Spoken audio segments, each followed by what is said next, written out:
finally back. Wednesday nights. That's pretty good. Alright. You'll have to pardon me. I just wanted to show off a little bit. Probably one of the best secas that I've turned out this year. It had a big long, you can see the cut right here, but it had a tall apex and it was coming up about this tall, but it was missing foliage about 2 inches worth, so we would have had to pull things way down, and really this turned into a nice flat top apex. It reminds me of like a Lebanese cedar, the super old growth Lebanese cedar that you'll find pictures of, or if you visit the Levant. Pardon me. It's a really, really fun tree to make. Enjoyed it very much, and so I just wanted to share this one. I should have done it on camera, but I was working with what I had when I could. I do need to put some cut paste on, so maybe we'll do that now as we get started here. And then I've got some standard Hinoki. They're almost all clump style, but I got some standard Hinoki that I'll work on and see where things go from there. So I got a big cut that I removed down here. Right there. I was doing this earlier today. I was like, oh, I should have gotten on and set the camera up and everything, but it just didn't work out.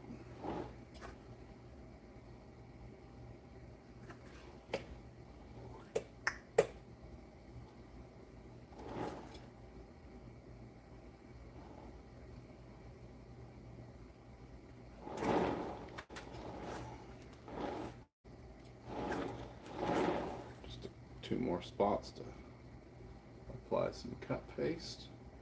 Hope everybody's ready for the incoming freezes across most of the country. I don't know. It's going to be wild. We're all set and ready to go here, so I'm not too worried about much of anything. But sure as we say that, something crazy will happen. Anyway. Alright. We are set. It is a nice, pleasant, like 50 degrees out right now, so in the garage it's great. I'm not having any trouble at all. Thanks for joining in. Nice little Seca. I've got some Hinokis in the wing, ready to style, but just wanted to share this real quick as well. As much as I like Hinokis, Seca definitely are my favorite variety to work with. I am kind of looking for a pot half-heartedly. As that fills out, I think I might have something, but I don't know. I may have to use this as an excuse to get a new pot. Let me pull up the standard Hinoki here. What we're gonna work on tonight. Really funky. Pull it out of the pot here so we can see it in all its glory. We'll just be wiring it up, talking about their habits and whatnot. So if you have any questions or anything, let me know. Most common types is single.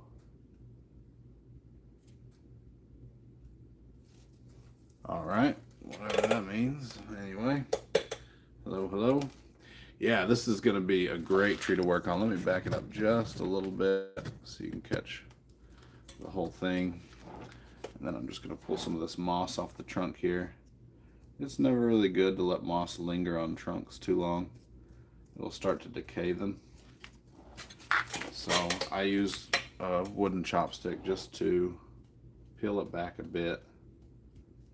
I've found that if I try and get it off with my fingers, it'll just jam the moss into the bark and doesn't really remove it, but the coarseness of the wood kind of scrapes it away without marking up the bark. So just gently pulling at it and it eventually comes off there.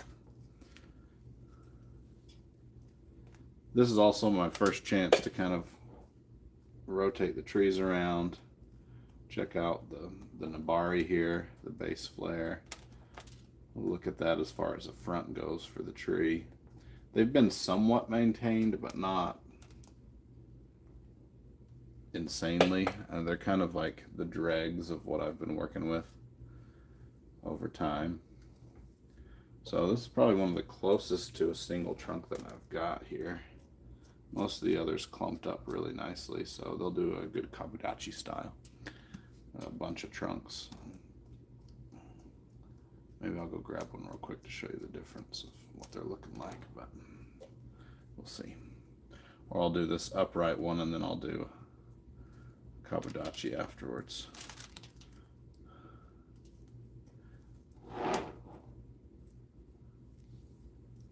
So, base is flaring out very nicely. So just making sure my tools are ready over here.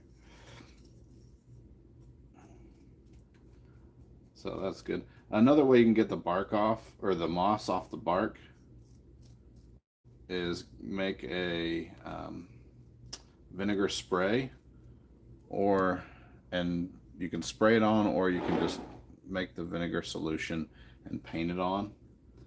And in a couple weeks, well, a couple days, you'll see the bark start to die off, or sorry, I keep saying bark. You'll see the moss start to die off the bark. It'll turn brown and whatnot.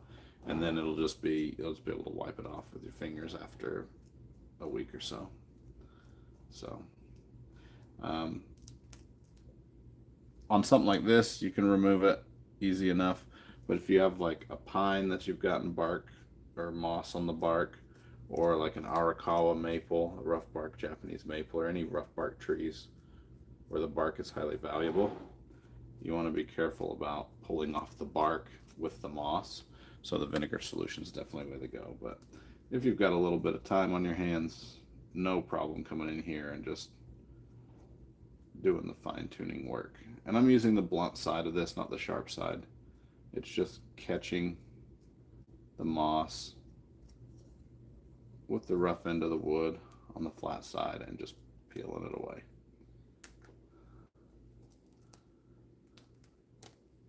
And again, we're revealing a little bit of that base as we go along.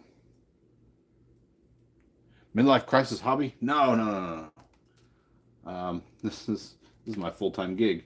But if you're asking, is this a hobby for midlife crisis? I'd say yes. I actually, if you're interested at all, and you're still around here, because I just saw the question, I actually started when I was in grad school. I was like, you need a hobby. I said, I'm so busy. Working 2 jobs, going to grad school, got a kid. She's like, get a hobby. I said, okay. So I picked this up because I just wasn't getting outside as much as I wanted to, as much as I did earlier in life.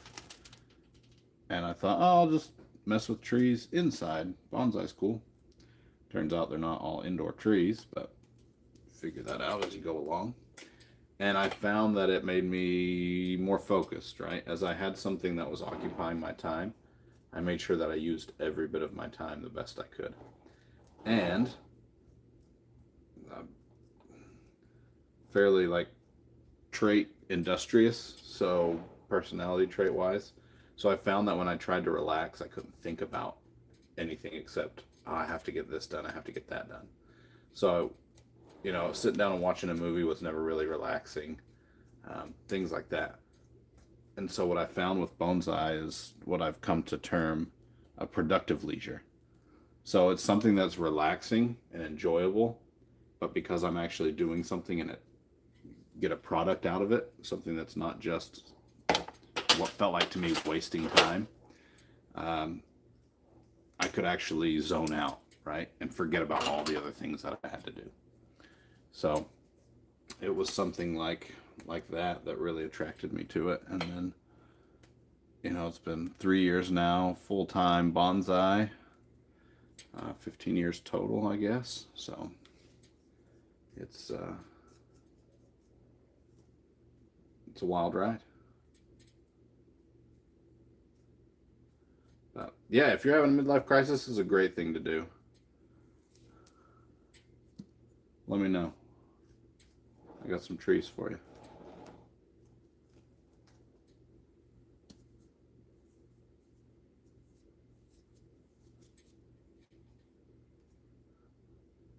Anybody out there pick it up for a midlife crisis hobby and it's stuck? Okay, we're just done here. We're gonna get into the good stuff. I mean, bonsai isn't all dramatic. There's a lot that's just taking your time. But most people, I mean, that's why the turntable's so great. Just stick it on here, chill, grab a drink, whatever, and just spend time with the tree.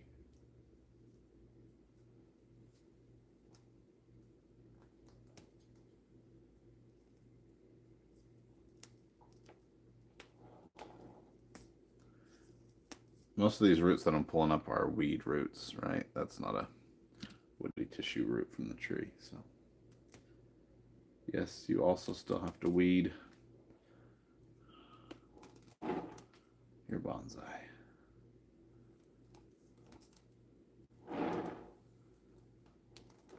All right.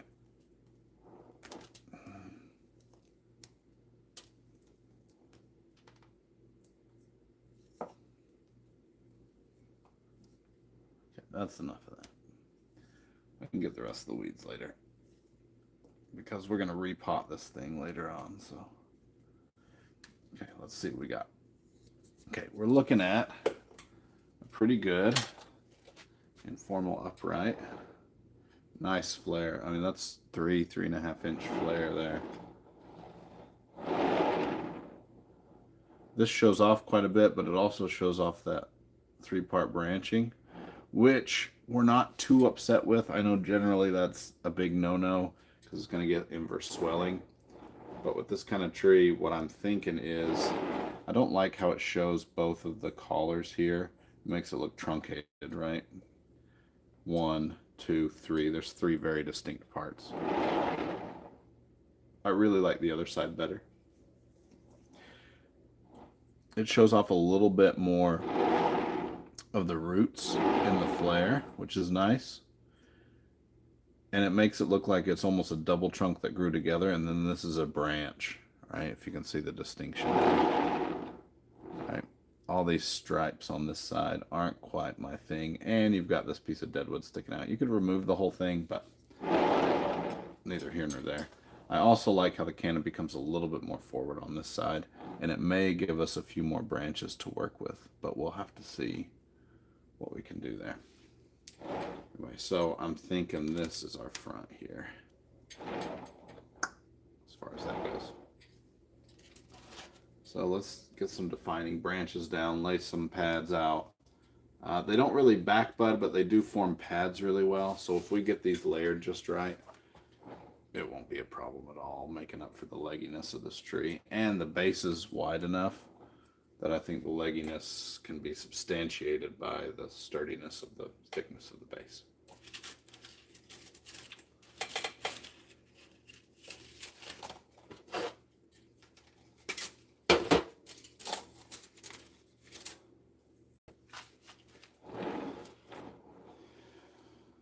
One of the keys is we want to make sure that we still give it some asymmetry. So as we're styling this out, we want to figure out exactly which side is going to be the directional branch, which way the movement of the tree is going to go.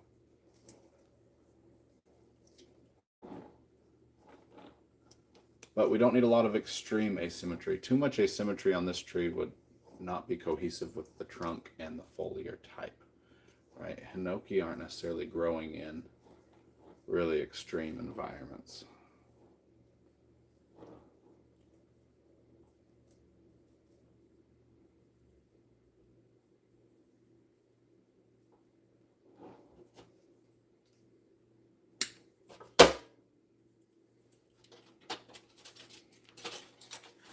So I've got my errant wires over here, so I was gonna have those ready in case I need them.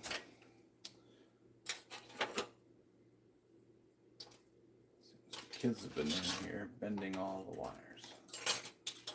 That's why aluminum is useful. You can just bend it back.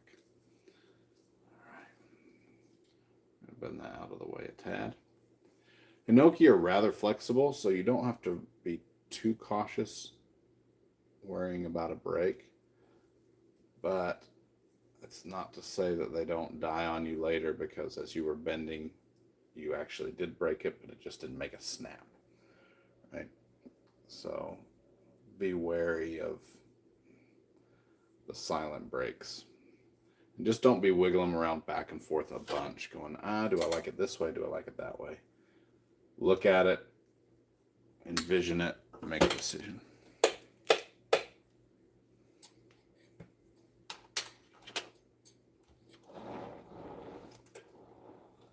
This side, I can just tell now, is going to be a lot longer because of the legginess over here is a lot more extreme. So we're going to try and keep this side nice and tight up close to the trunk. And then drop this side just straight down and try and use that. It's also got a slight lean in the trunk, so when we plant it, if we exacerbate it that way, we'll push everything going that direction. It'll lean that way, the branches will come down that direction. The apex is already over there. So this side we want to try and keep. This side here we want to try and keep a little tighter. So we're going to make sure that we get that movement close to the trunk.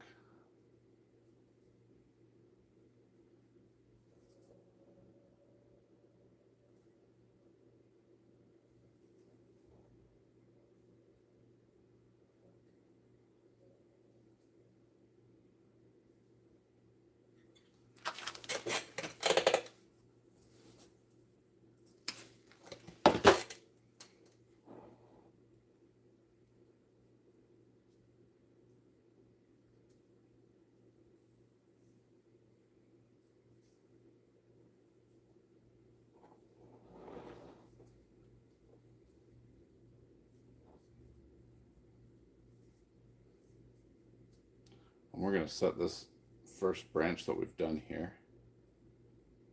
And though you typically start with your defining branch, which we figured out will be on the other side, we've got the wire on it, and in some ways this is going to define the style of the tree, seeing how close to the trunk we can get this branch. So while it's not the defining branch of the style, it is defining how we will be able to style the tree. So for all intents and purposes, this is the most important branch as far as these two that we're going to be doing at the outset of tonight.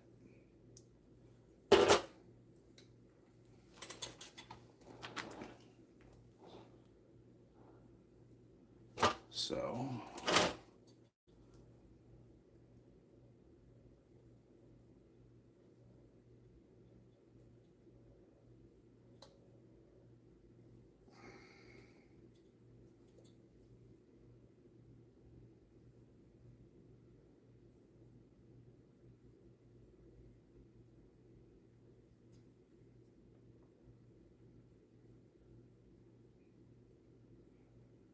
there's something bugging me right here. It's not letting me move it. Let me get rid of that and see if that works.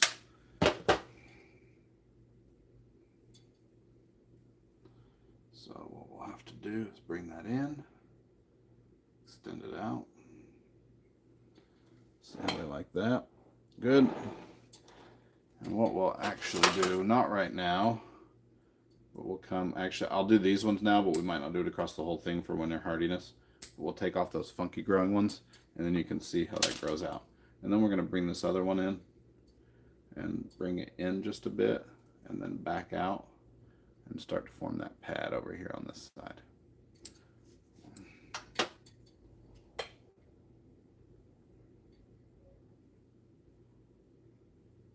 This one we're going to bring in.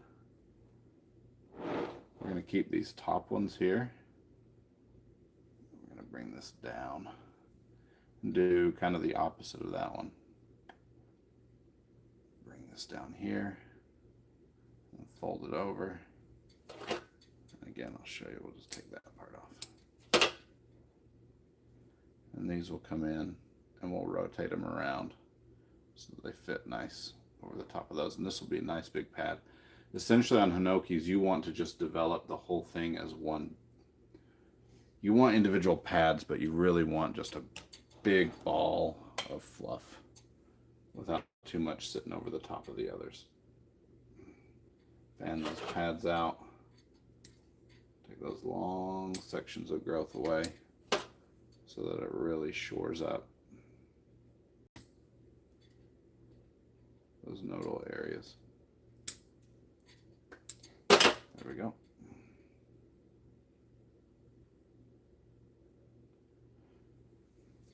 Let's do this top part while we're here. We may be able to get away with it with this tiny little wire. We'll have to see what we can do.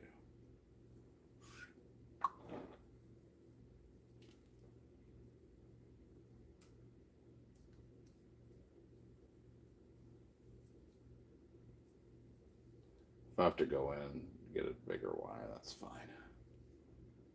But it should work.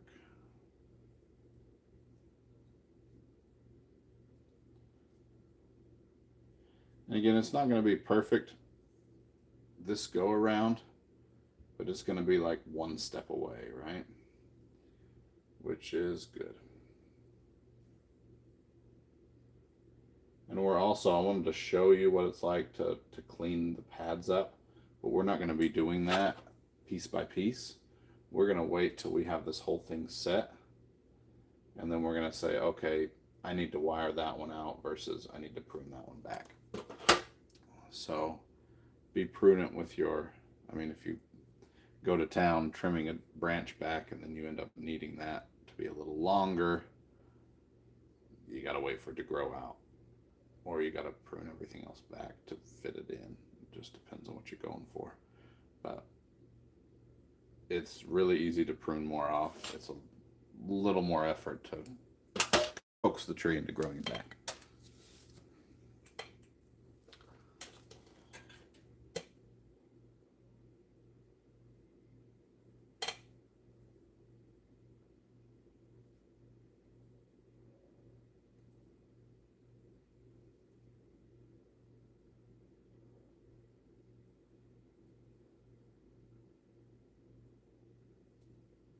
You know what? I need this to be on the other one. Happens to everybody, see?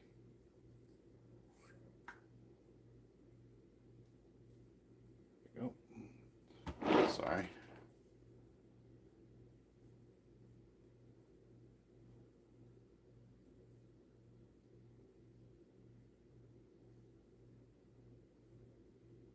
So we got to bring that back.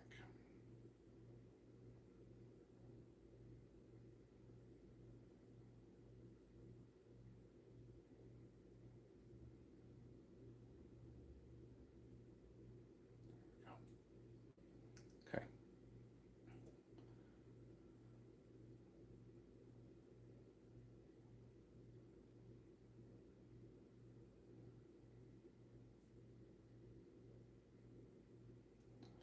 So you're starting to see how it creates, right? That's where you want to see, right there.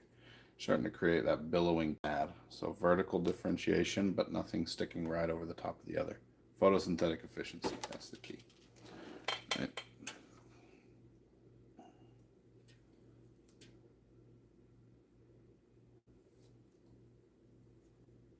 And it's going to look a little bit funky right now, but it's going to turn out into something pretty nice in the end, I think.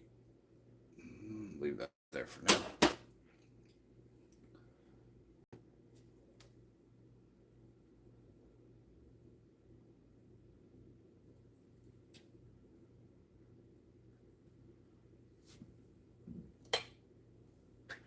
Let me see the front.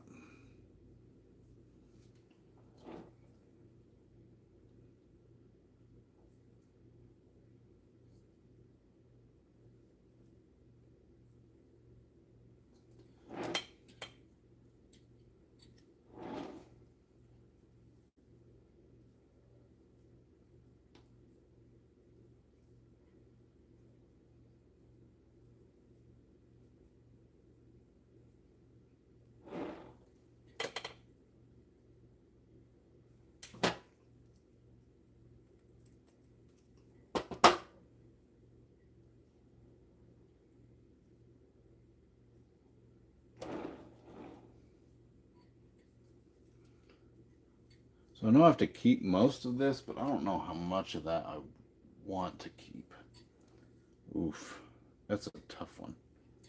This part's the most condensed. And that's the best part of the tree. And it makes it really leggy. It's the problem with these sometimes. They get so leggy so fast, and if you're not right on top of them, it's tough. Hibiscus bonsai. Can't get it to spring back. Oh boy. So the classic is, well, what do you mean spring back? Is there any growth? Is there weak growth? But generally the first thing you do is, if the soil's still wet, you let it get good and dry, right? Not like completely dried out and receding from the lines, but let it, make sure it's using up the water that's already there and available to it. The next thing that you're going to do is go in and probably, especially this time of year, you can probably go in and repot it, see if there's any root issues. No growth, it's wilting. It may have dried out, or the other way, it may have gotten root rot.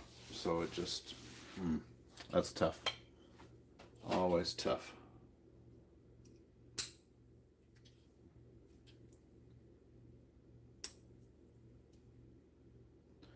Are the leaves on it wilting, or is the bark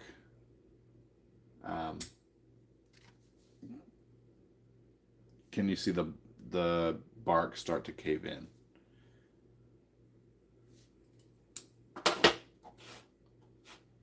You can always do a scratch test.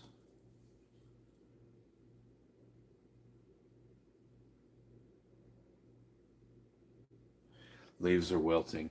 Are they curling up? Are they just drying up and getting crispy? Are they turning yellow? Anything like that's a helpful indicator. Hibiscus.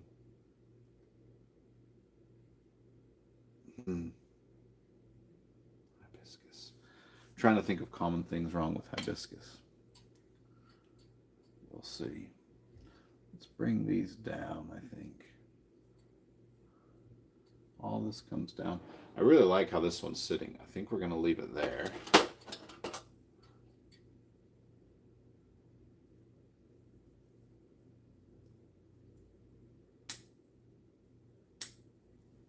And just prune in a little bit.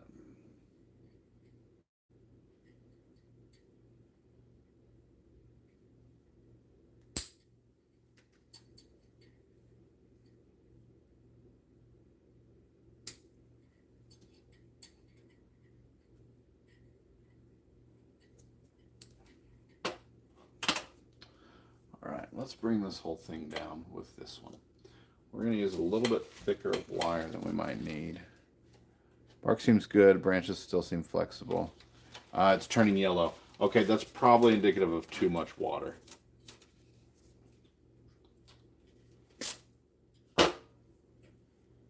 That's what it sounded like to me, is it just got a little too wet. So pulling it out, getting it in some good, well-draining soil will do wonders for you. The tree will be happier. And without seeing it. Over the winter, you have to be very careful about managing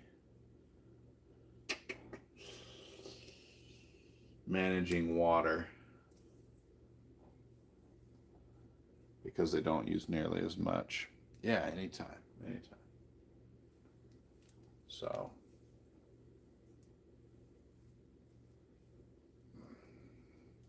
and just make sure you keep it out of any freeze. I'm sure with the hibiscus already, just keep it out of any inclement temperatures and weather.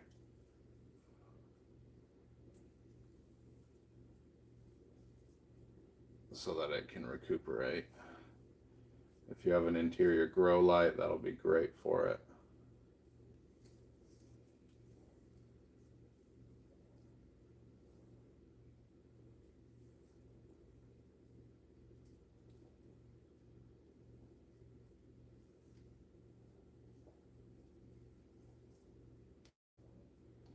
I'm not taking this huge wire all the way out to the ends of this.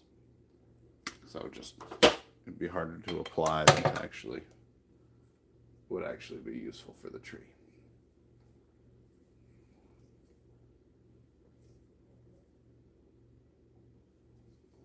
There we go. But I wanted to make sure they are fairly flexible. I wanted to make sure it stayed where we put it. So I put a little thicker of wire than I normally would have on something like that.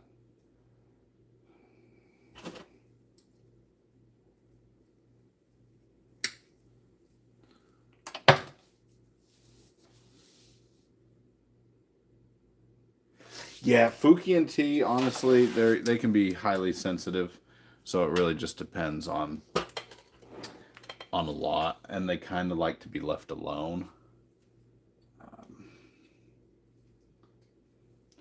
So, yeah, I mean,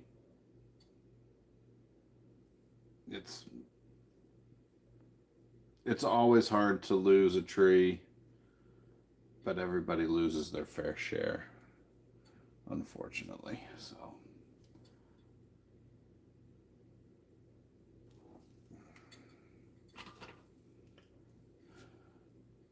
I might want to leave this to gather strength, but I also want it to look its best.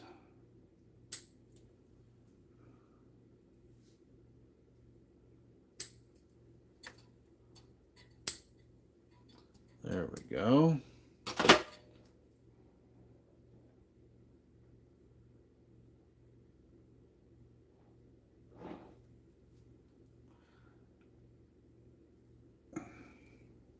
Part of the way we're going to shorten that is by bringing the canopy in here. So rather than have it stick straight out, we're going to fold it in and cover up some of that space.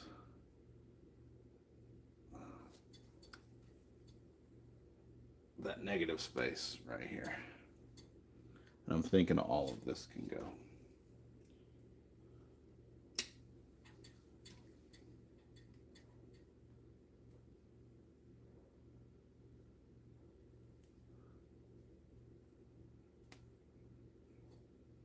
So this is a HINOKI cypress. It's about 10, maybe 12 years old now.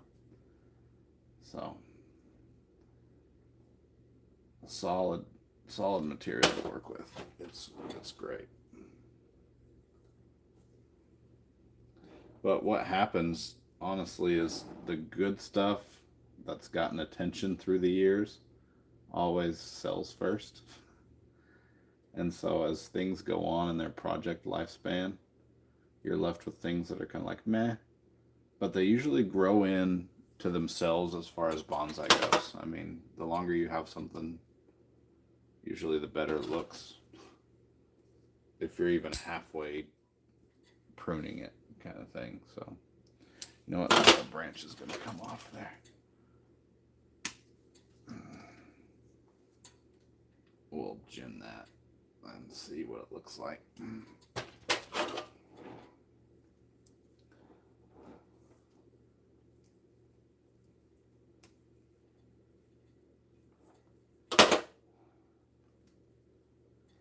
Hinoki look really good with gin. It's not part of, generally it's not part of their natural environment, habitat, whatnot, growth pattern, or death pattern, I guess. But they look really good with some gin. This one may be facing the viewer a little too much, so we'll have to see. But again, it's always easier to cut something off later than it is to regrow it. So no, I didn't start this one on my own. It's from a grower. I've had it for a handful of years, but not forever.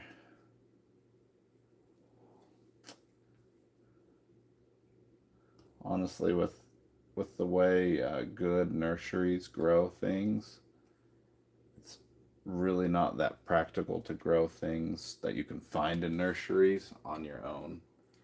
Specialty plants, it's definitely worthwhile, or if there's a certain style you have in mind. But as far as, you know, a kind of a run-of-the-mill tree, nursery stuff is fantastic to work with. So I got no problem getting nursery trees and turning them into something.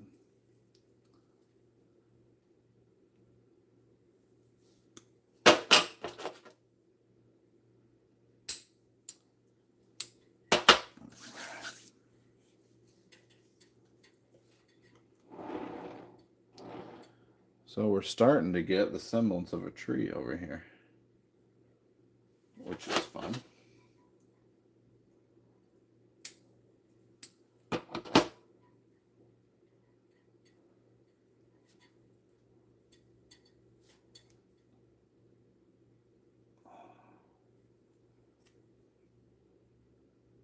going to bring that back there and then turn it back around. Because we have this one we need to drop in somewhere. Maybe. I don't want to get rid of it, but it's also just not that great of a branch. So perhaps we use it to, if it can't stand alone, as far as supporting a foliar pad, what we'll do is we'll incorporate it with a different one. Problem is it comes off the trunk a little higher. So maybe we pull it in right here. Hate to get rid of it, but if it needs to go, it needs to go.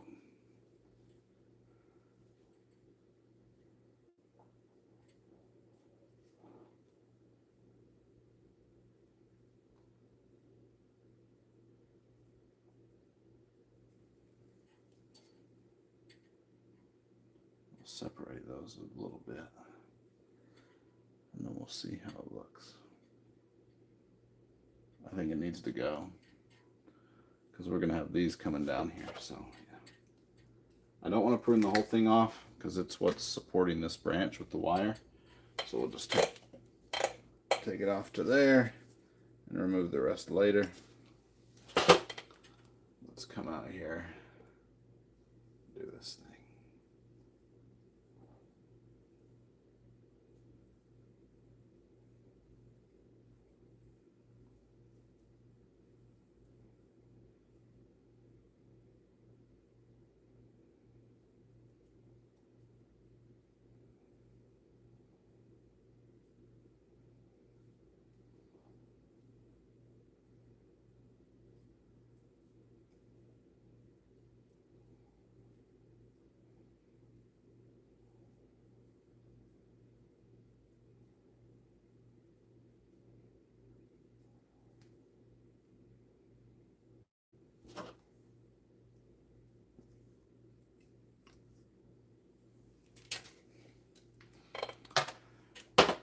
All right.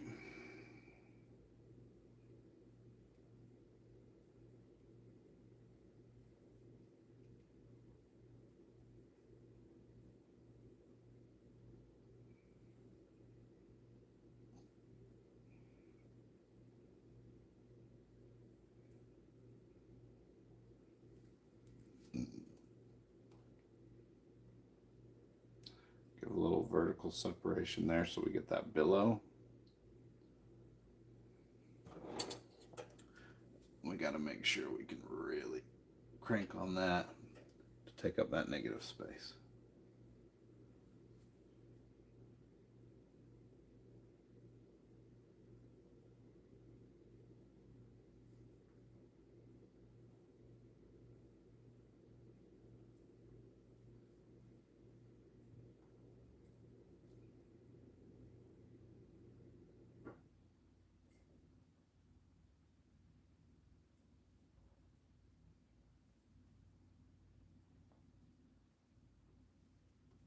There's this little thing. There it goes.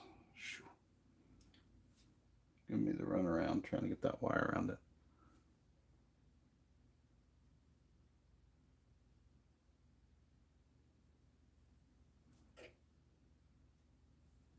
There we go.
Oh, yeah.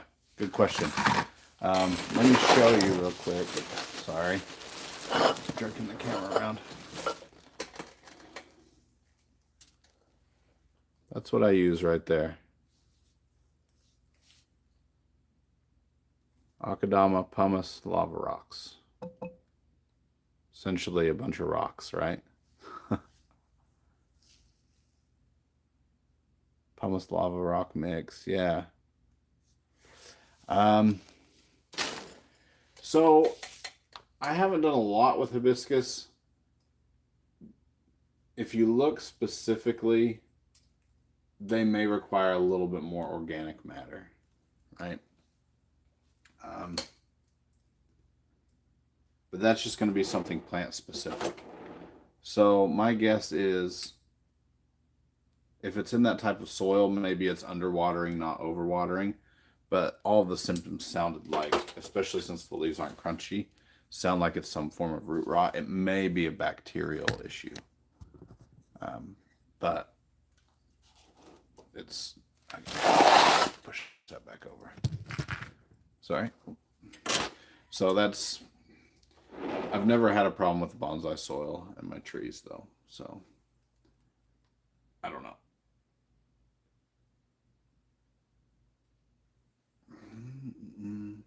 There we go. So it's starting to look like half a tree. We're going to pull these down here.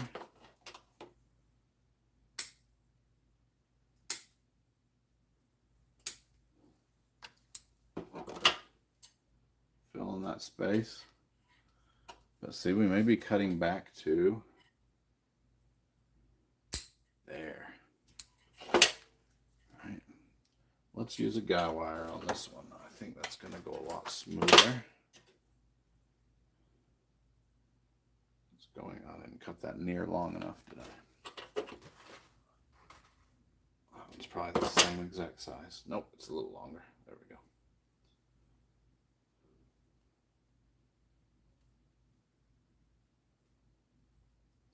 It's not going to work. I cut it the exact same size as the other one. And now I'm going to cut way too big. But it's always better to give yourself a little leeway. So we're going to go in here and attach a guy wire to this thing.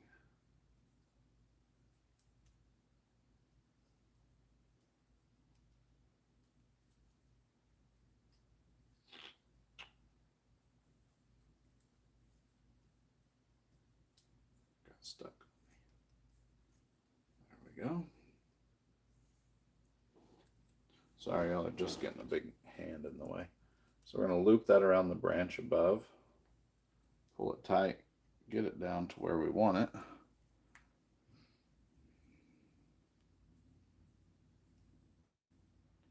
Interlock those wires. And then we'll see where we want this branch. Right there. And then we'll tighten it till it stays where we want it.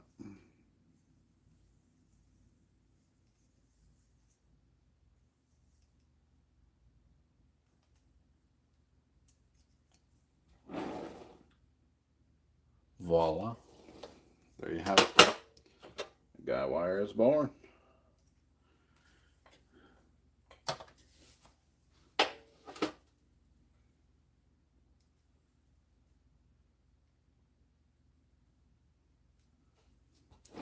And that'll fill in really nicely.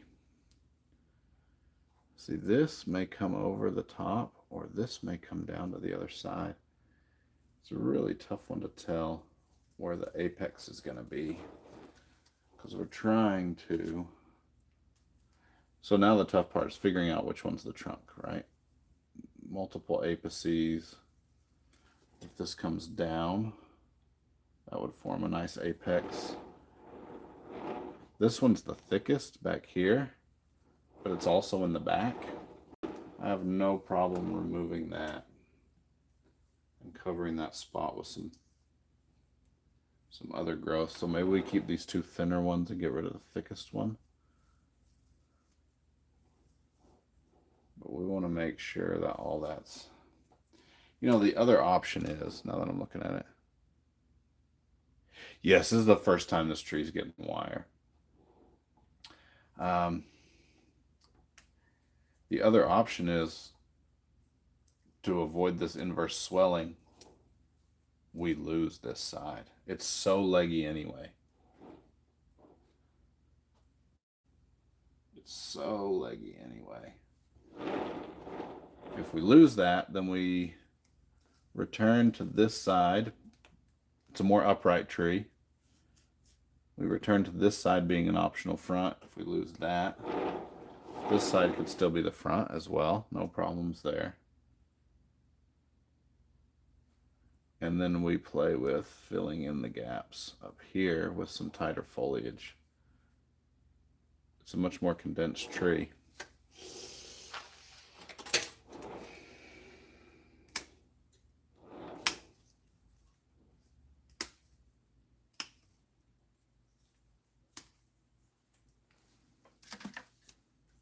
Sometimes you got to talk it out. Does that do anything for us? Nope.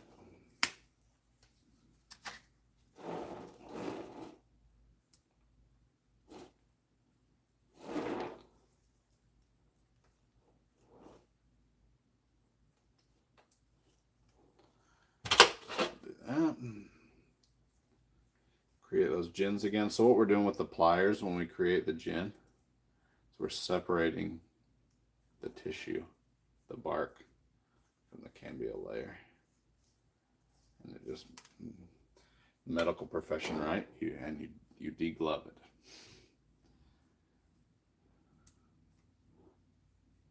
Which is some terrible imagery, but that's what you do.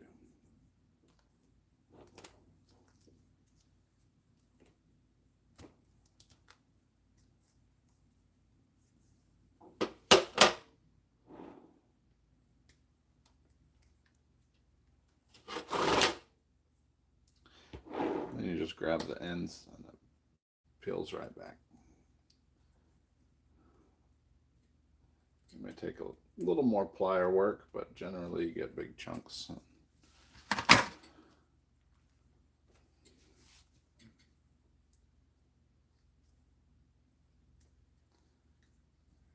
There it goes.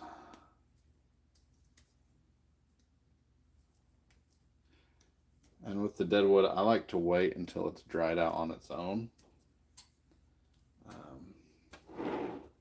to do any other work to it, like sealing it with, what's it called, lime sulfur, things like that. And I'll leave the broken ends, or the flat ends, the cut ends, until it's dry, and then you can snap it a little easier.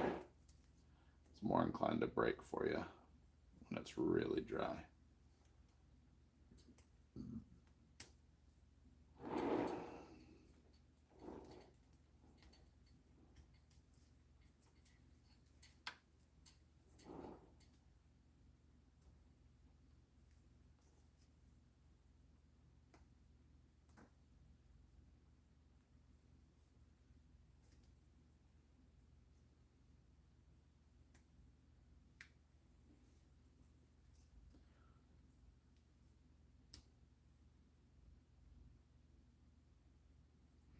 So why am I doing this now on this tree stage of life? It's a good question. It kind of got to the size that I wanted it to, and it got to a point where if it grew any larger, it wouldn't really be manageable with the way that Hinoki cypress grow. It just keep getting leggier and leggier. And it has enough interest to turn into a bonsai. It has enough character. And so I thought, you know, if this is gonna not get completely out of hand, I better do it now.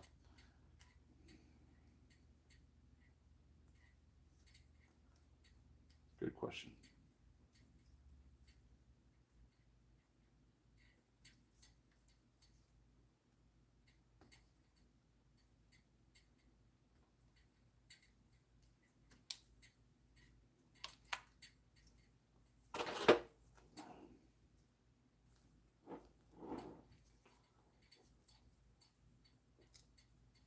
It's a pretty big wad of gnarly growth. I may come back in here and do this later, so we're not sitting here for a while. Although I do have my pick. I always forget about that, and it is such a valuable tool that I went so long without, and I have no idea how.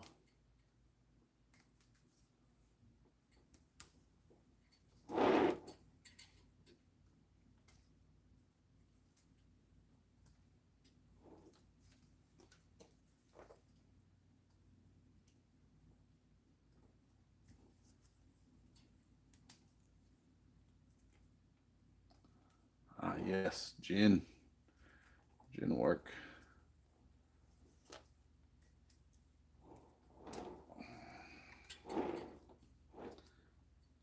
I at least want to get down here and separate the trunk.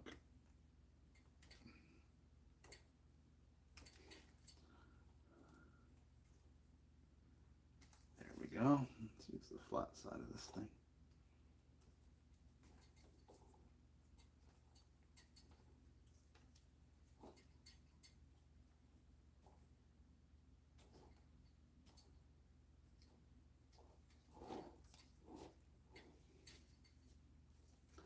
And then I can finish messing around and cleaning that whole thing out later.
There we go.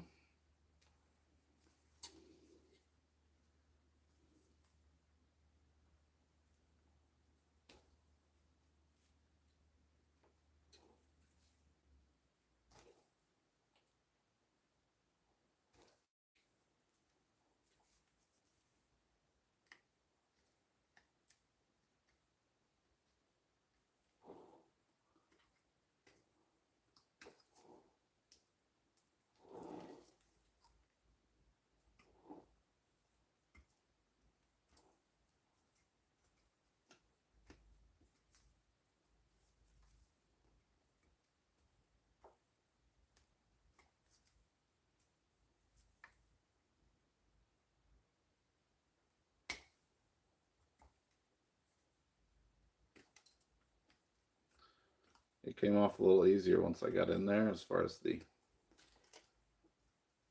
extemporaneous portions of bark are concerned, so I just went ahead and finished it up.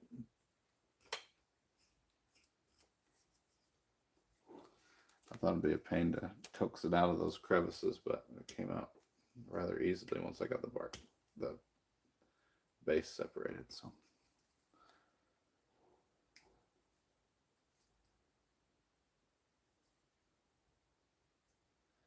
yeah, the big box store trees are kind of tough to deal with sometimes.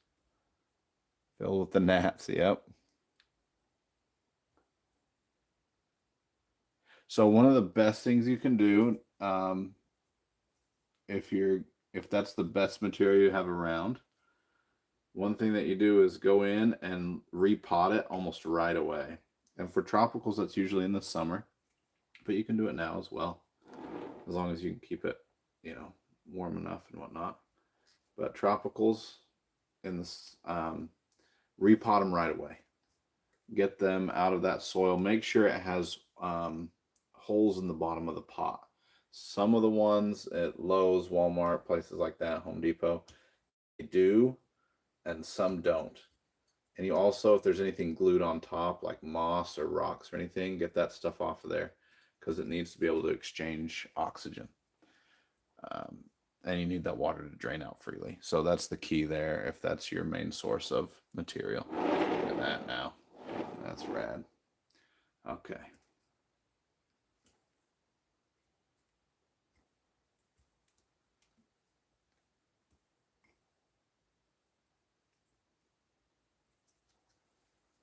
There we go. And that may not stay all the way out there. Even tonight, it may not all stay there. But now we've got some gin, and we've got something to play around with. And so now what we're looking at is, so we move up into the tree, you want to get rid of thicker things. So if there's a really leggy branch, like just like this one, this was the same thickness from here all the way out to here, and then we had a tuft of foliage. There's a really leggy branch like that, and you have this nice piece back here that's thinner, a secondary branch off the primary. Get rid of that long leggy portion and let this grow out and develop and do its thing. That's what we're looking at now. Are there places here in the tree that we can cut back to that aren't really doing a whole lot for the tree as far as its style? This is another great example. Let's just get it right up in here. This is a great example right here. Foliage comes out way past this portion, interrupting the silhouette, but we have this nice, with the scissors, this piece of foliage right here. We're going to go all the way back to that.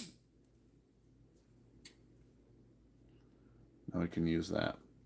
I think what we need to do next is get these taller branches out of the way and redefine the apex here. So I'll scoot you back a bit for that so nobody gets sick. Hello, hello. Should be a beginner-friendly bonsai. That's a great question. I really like boxwoods. You can find those at box stores too. Home Depot, Lowe's, whatnot. They're just not in bonsai pots. But you can do the process like this with something like that straight out. And in that case, I would leave it in the nursery pot because it'll be a little easier to take care of. And then do the wiring and styling and just keep it alive. And then the next year you can come in and repot it into a bonsai pot. But boxwoods are my favorite. Also, Chinese elms are really, really good. Two very beginner-friendly species.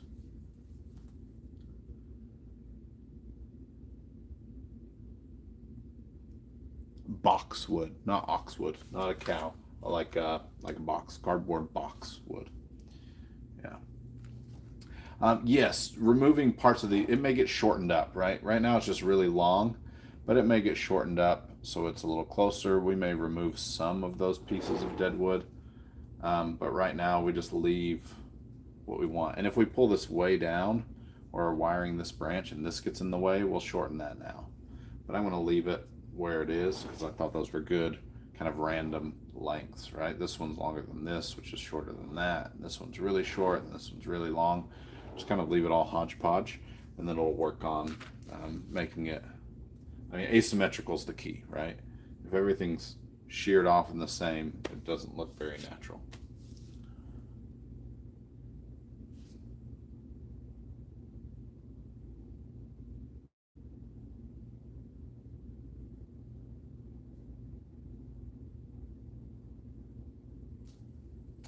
Do those get, no. So those are bald cypress or pond cypress. So they're different for sure. But no, they don't get the cool knees like you do in other trees. Other cypress, I should say. They're a different Latin name. A lot of things have the same common name, but those are taxodium. Taxodium disticum and taxodium, I don't remember what pond cypress is. And this is CYPRESS obtusa. So, different family. These are more related to like arborvitae and things like that. If that's of any consequence to you.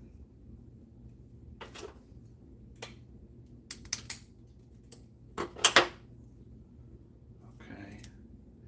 Let's see if we can, that'll be a nice back branch potentially. Let me see real quick. I like how that forks, but it's really not doing much as far as the tree goes. Let's take that one off. Maybe we can use this.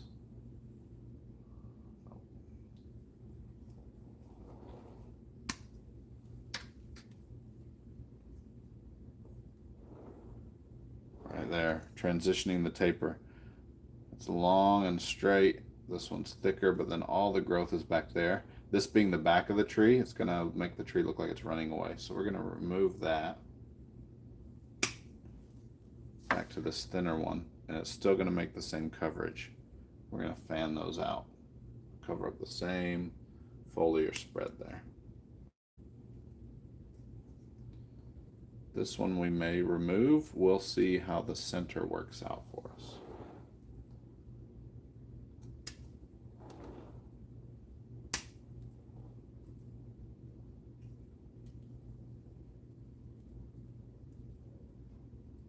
Few dead branches up there I'm taking care of.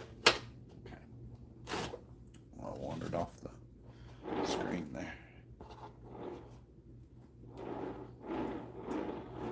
Okay. All right. Very different tree than what we started with. That's a potential front. That's not bad. Oh, where'd it go? Probably be somewhere around there. Still partial to this one though. Still partial right here. Like that one.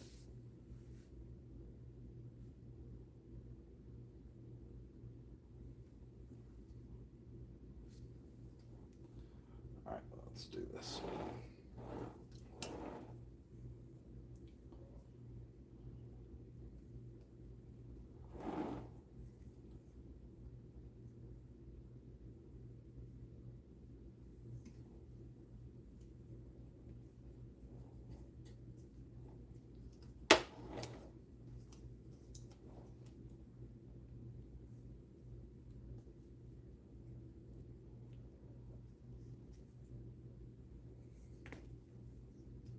Come on now.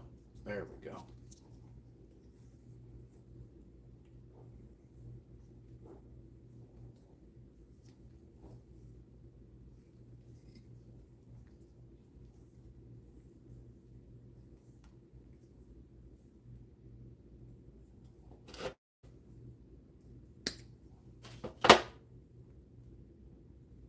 Yeah, it sure does look different. Let's try and take this back in there.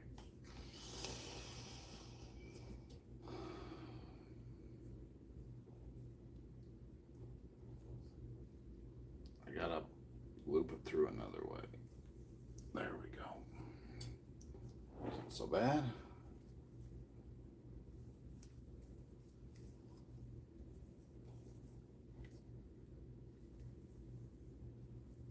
Should probably not do it that way because that'll girdle the tree.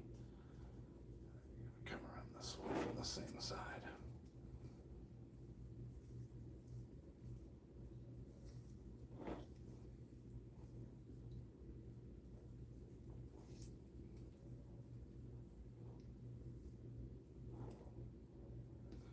I'm looking at getting rid of that too. Yep.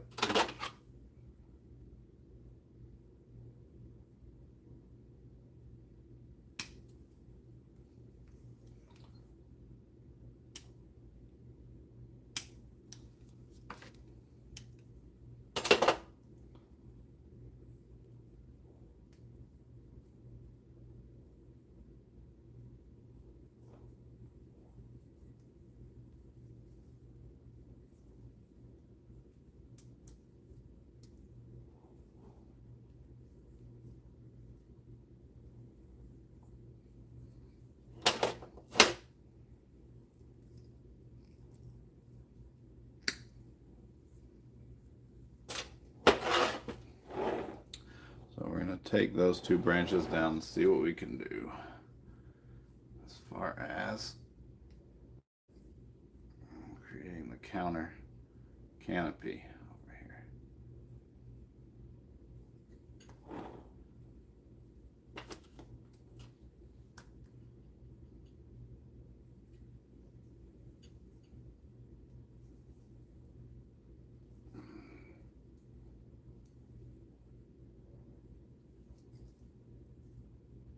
So I like this branch's movement, and it's the one above it that I want to manipulate a little bit more.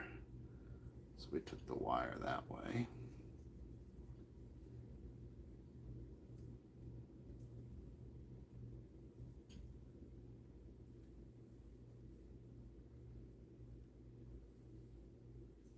There we go.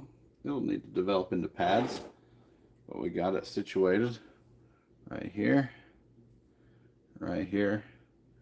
We're going to drop this down for the background. Right there.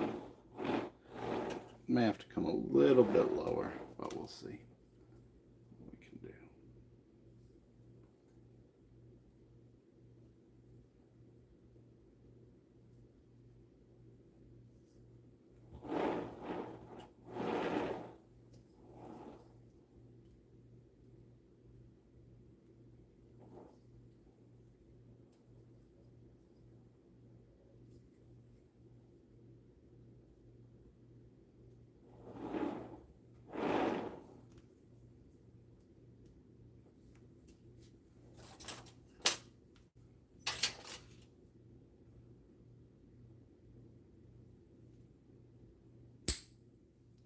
It's nice.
Oh, wrong one. There we go.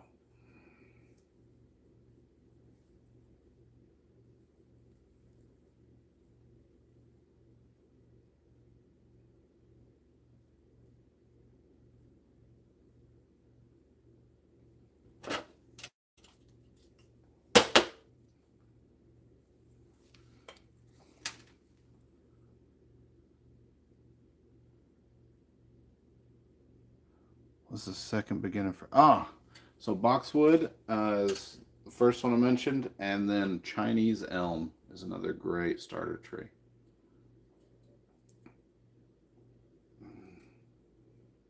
They're very forgiving. You can work on them multiple times a year. You get to practice all the techniques that you want, and they're just solid trees.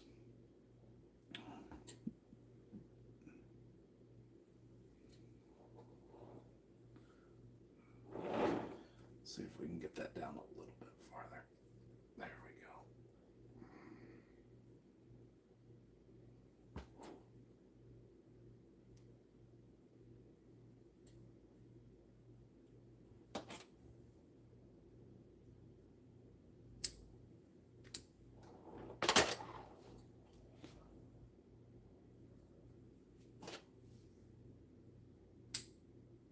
Aha. There we have it. Setting up this side. This side's much more leggy and a little more airy. So it's not going to look as full as this side over here. But I'm thinking if we can get this over the top right there, we'll set this portion up as the apex. Should be good. Yeah, it's coming together really well. Surprisingly well for the material that it started out as. If I had the time, I'd make sure I got through every single tree in the collection, but every year, every time. But alas.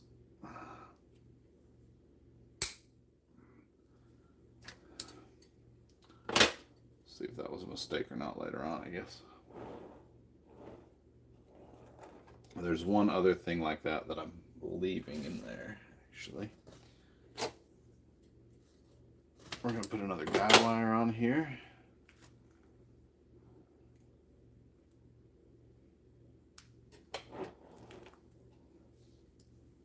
Can we get that down any farther? That's the great question.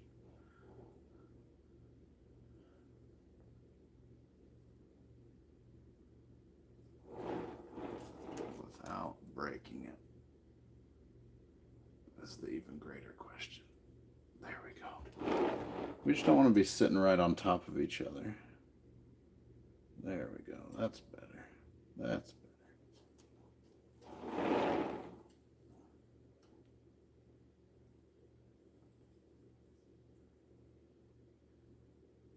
I can feel it tearing a little bit. So you got to be careful with that.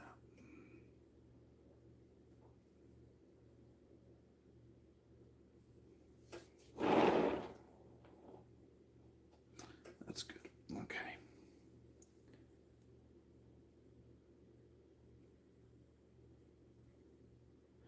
Yeah, you never want to break a branch, right?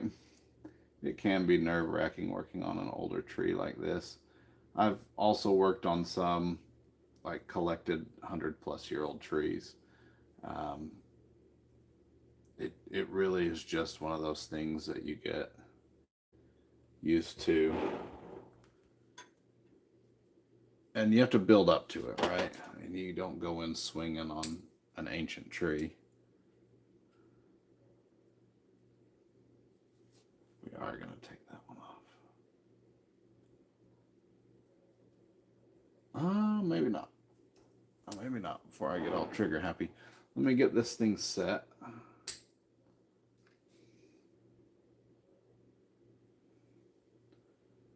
Make sure we're exactly where we want it to be, and then see if we want to take it off. I know we need to shorten these, or else they'll overshadow the stuff down here. There we go.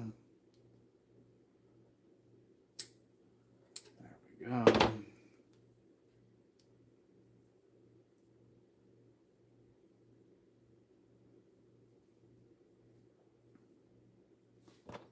I think we take this one off. Utilize the other one. That'll be a much more valuable branch to bring down and integrate with the apex.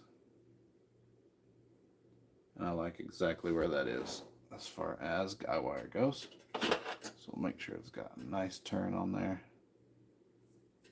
And cut that extra bit off.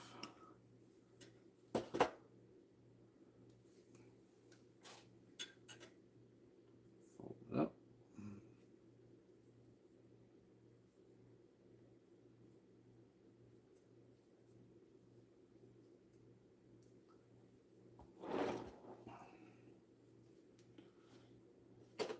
Some of these other things are just going to be pruning back to the right length that we want.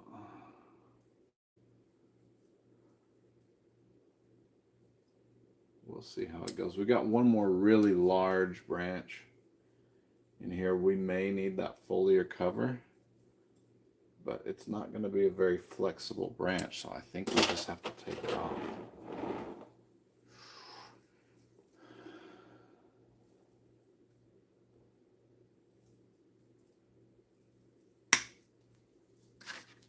Which is going to make it look a little bit bare. But once we set all these branches, it's really going to fill out. This thing's starting to bug me now. It doesn't feel like it fits with the rest of the tree. But they'll get figured out. They'll billow up. Feels like it's coming way out front, doesn't it? Maybe that helps a little bit.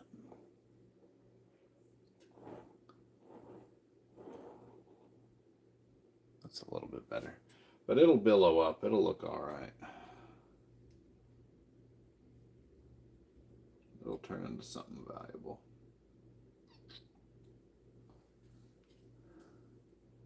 As far as aesthetically. This can come down. This is all super leggy. And it's emanating from the same spot. It's going to cause some inverse taper, so we're going to go ahead and take that off as well.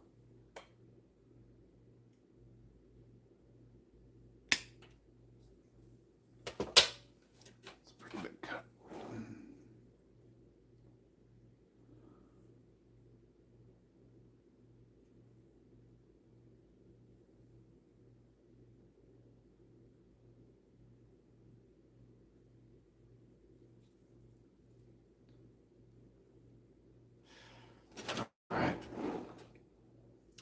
Let's finish this out. Not too much left to do. It's just fine wiring. We're good to go.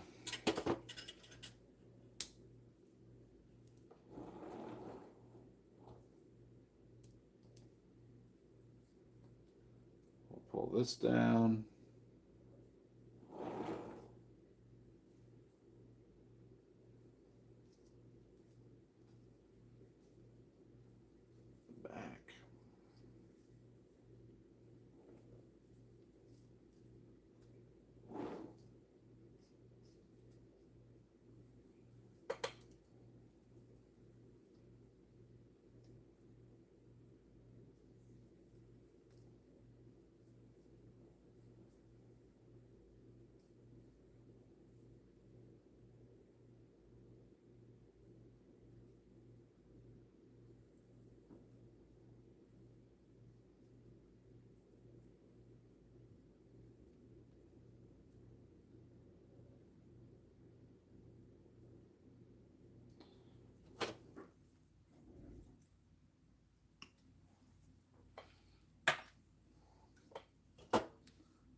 So we're not really going to trim any of this off. We're going to let it grow out and do its thing to form that backdrop, right?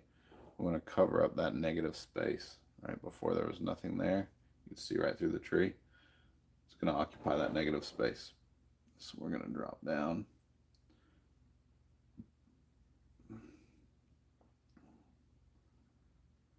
Curve right into there.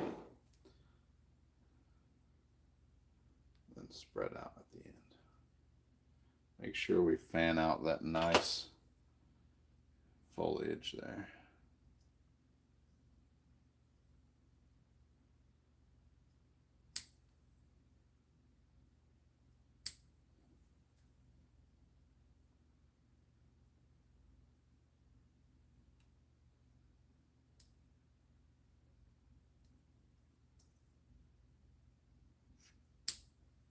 There we go.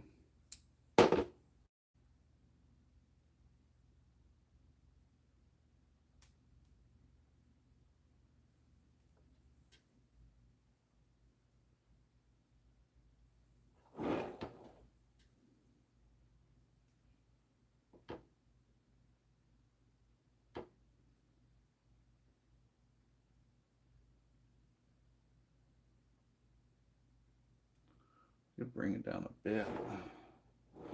Maybe what I'll do is another one of those wires. Join that together with something else.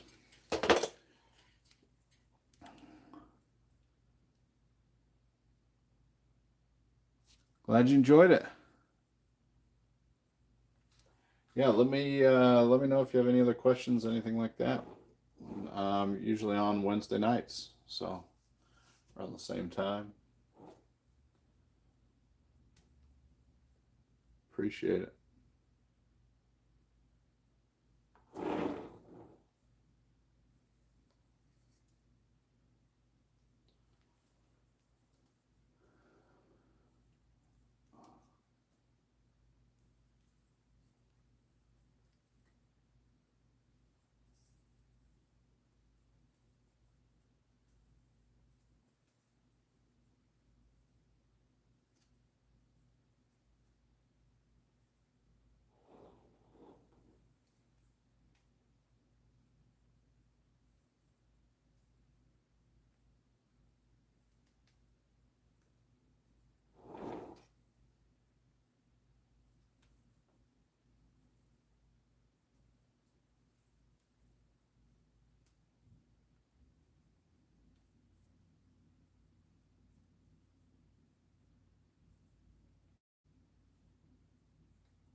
Awesome. I always forget that notification bell.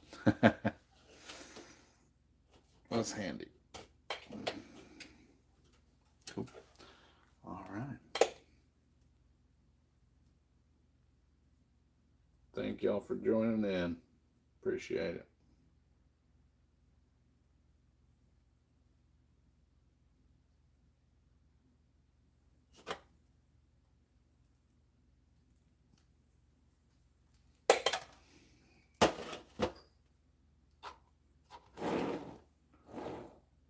Let's see from the front. Bring that down a bit. Take it to the back first. You got to remember to always move the branch away from where you want it to end up with that initial movement. So if I want to bring it forward, my first movement should be away and then bring it back forward. It's a HINOKI cypress. I'm going to come in here and get rid of this big extra growth as well, because this stuff is going to fill in that spot.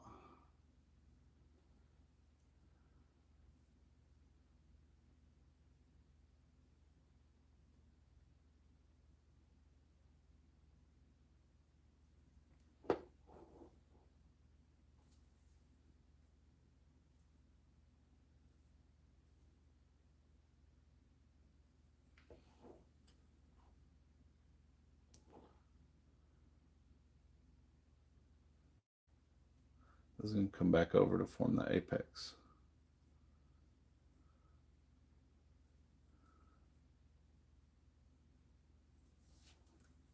It's get the wire on those two. And then we'll see exactly where everything's going to end up.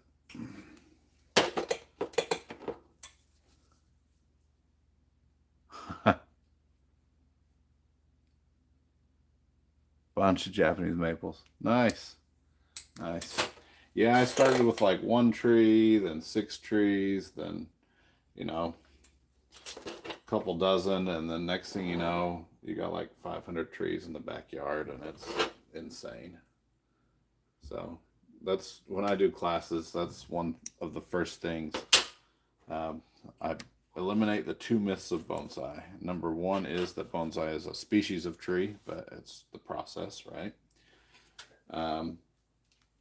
So it's not a species. Myth number 2 is bonsai artists are patient. Because everyone's like, oh, it must take so long and do this. You have to be so patient. It's like, no. We enjoy doing it, and so we get 1 tree, and then we're like, ooh, that was fun. I want to do that again. You can't do it on that tree, so you go get another one and another one and another one. Yeah. Yep. Just like gremlins.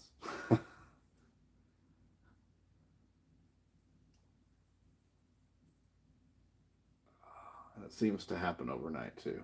Just all of a sudden, there's just another one.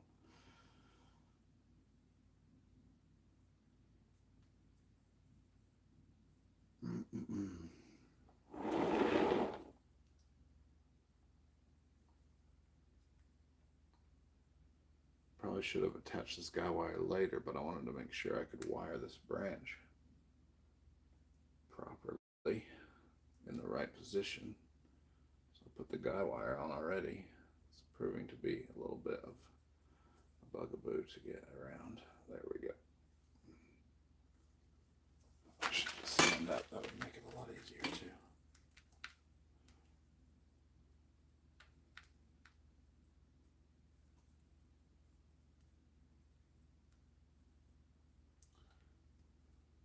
I saw a big jumble of text pop up. I'll get to that in just a second. Finish wiring this branch out. Here.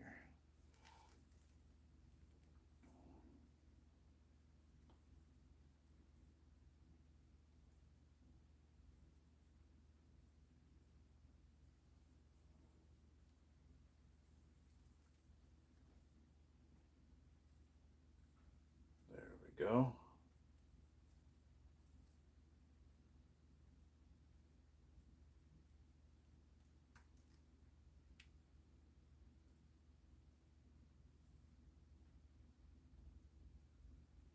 Okay.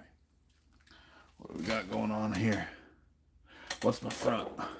It's looking at something like that, but this tree is really handy. It could be on this side. The reason that I didn't style this to be the front, partly because this gin and this branch came straight at you, and so we had a nice taller portion here, but I think the other side, I didn't like that you saw the shoulders coming down into the trunk so much. I wanted something a little more trunkish, and I thought the width and the strength of the roots on this side played a lot more into that. We just took this off. It was just really leggy.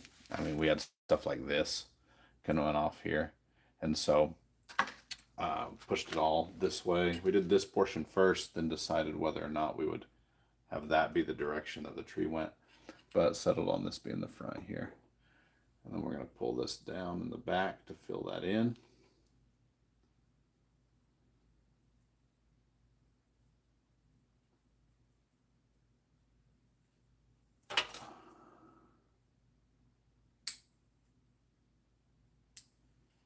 And the apex we have to let grow out just a bit more.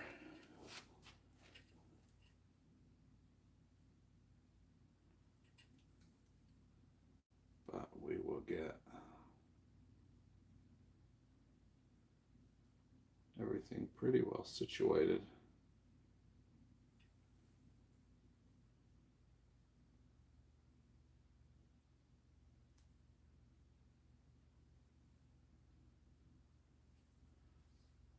We're developing into a pretty decent tree, I think.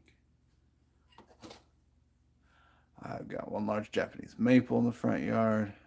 Front garden. Ah, not the front yard. You're telling on yourself as to where you're from, I think. Been there since we moved 12 years ago. Oh, nice. Yeah, the art of the Japanese term is niwaki, right? Essentially bonsai techniques or, related techniques to bonsai um, on trees in the yard. That's one of the mainstays of what I do for my business. Bonsai in Mississippi isn't necessarily the most profitable thing, um, but there's a ton of Japanese maples around and everybody wants them to look nice. So very, very similar techniques that you can do. And that's great. I think stylized trees in the front yard, especially Japanese maples, it's also going to help with their health. Again, especially Japanese maples can tend to lose health as they age if they're not properly pruned. I'm going to bring that down, bring that off. I'm going to leave the rest of that. This guy's going to come over here and I think we'll be done for the day. I really need something down here. I'd like to get this all the way down if we could, but I don't know if that's going to happen for us.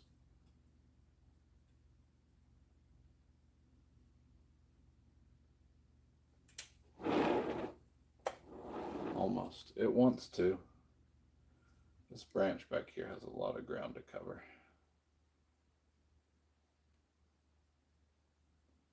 As it develops, it might work out a little bit better for us, but we'll have to see. Oh, that's better. All right, we got a little bit right here, and as it grows, it'll take up that space, and it'll highlight that dead wood to fill in the back there.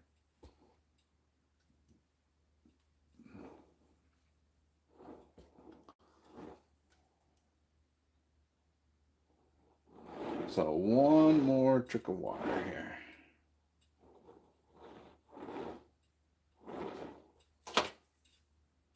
Remove that. I think I have what I need right here.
Okay.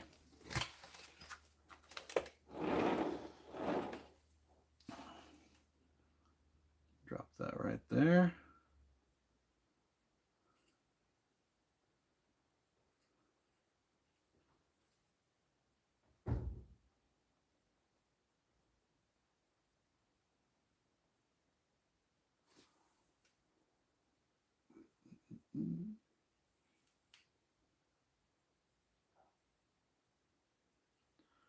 And this guy is going to come around and drop in right here.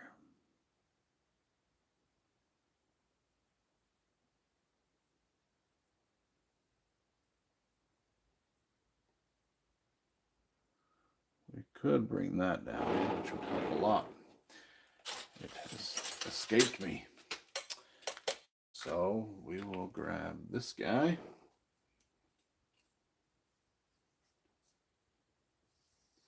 I'll apply our final piece of wire.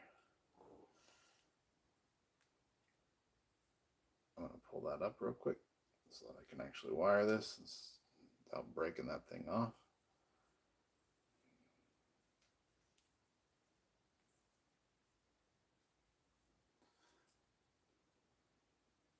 It's a little thick for this portion of it, but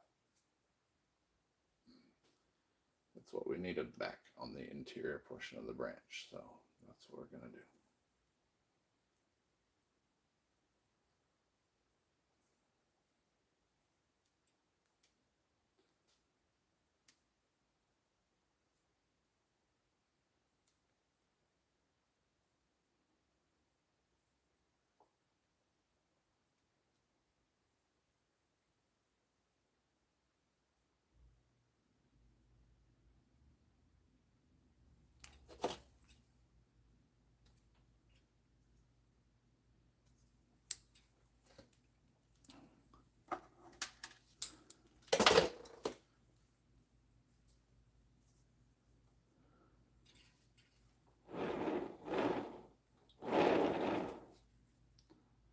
Allow us to occupy just a little bit more of that negative space on this right side.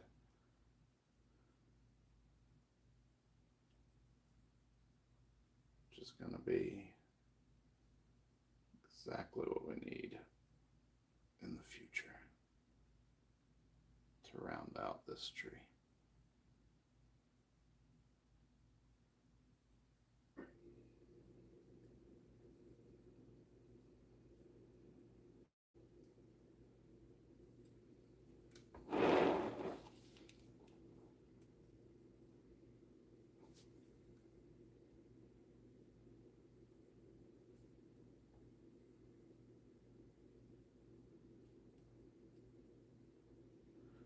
Drop that one in there.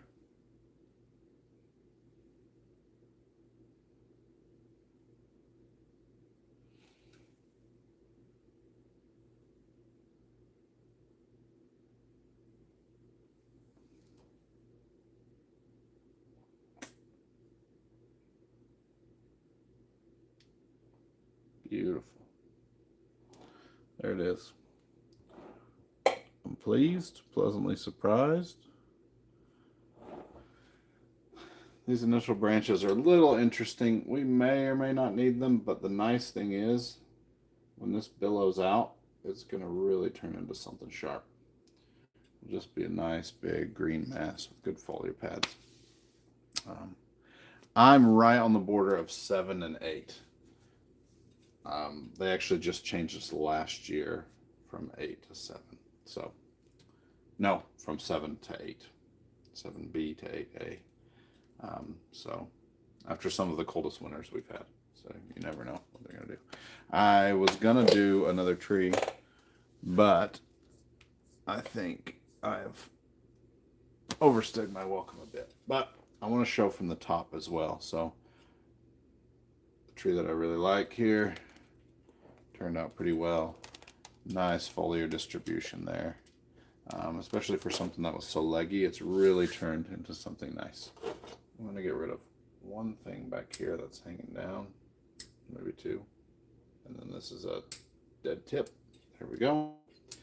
And now we've officially finished with the HINOKI cypress. Again, one of my favorite species. The Seka HINOKI as well, I love. But anyway, thanks for joining in. Had a great time. Hopefully see y'all next week, and bonsai on y'all.